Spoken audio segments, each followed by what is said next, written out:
ડીસામાં આમ આદમી પાર્ટી દ્વારા બાંગ્લાદેશમાં હિન્દુઓ પર થઈ રહેલા અત્યાચાર મામલે નાયબ કલેક્ટરને આવેદનપત્ર પાઠવ્યું।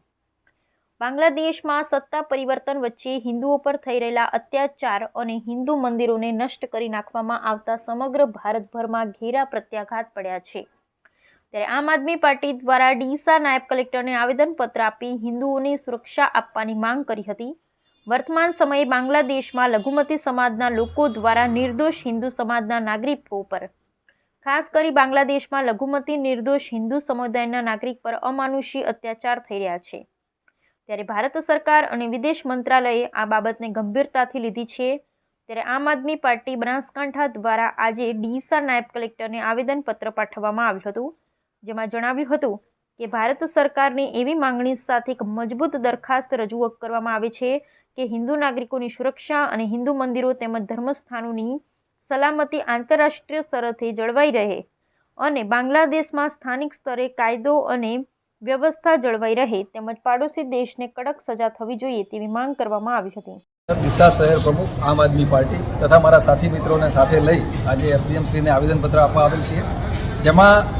તાજેતરમાં આપણે જોઈએ છીએ મીડિયાના માધ્યમથી કે પાડોશી દેશ બાંગ્લાદેશમાં પોલિટિકલ કેઓસ એટલે કે રાજકીય અંધાધૂંધી સર્જાયેલ છે,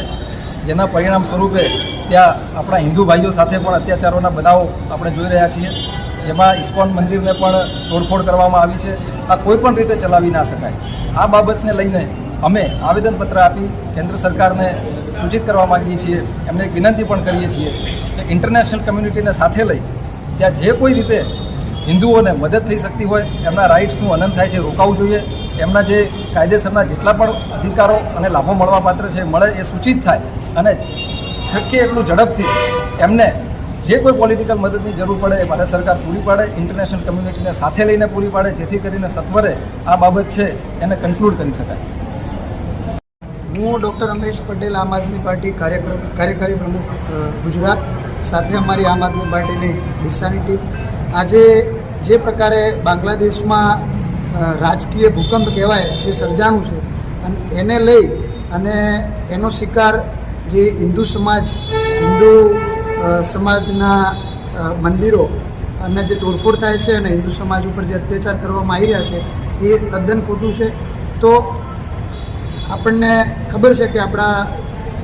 વડાપ્રધાન આપણને કહેતા હતા કે ભાઈ મેં યુક્રેન અને રશિયાનું યુદ્ધ અટકાવી દીધું હતું, તો અમારી અમને હાથ જોડીને વિનંતી છે કે તમે હિન્દુ ધર્મના નામે વોટ લો છો, તમે ગાય માતાના નામે વોટ લો છો, તમે રાષ્ટ્રવાદના નામે વોટ લો છો। જો ખરેખર તમે સાચા અર્થમાં જો યુદ્ધ અટકાવ્યું હોય તો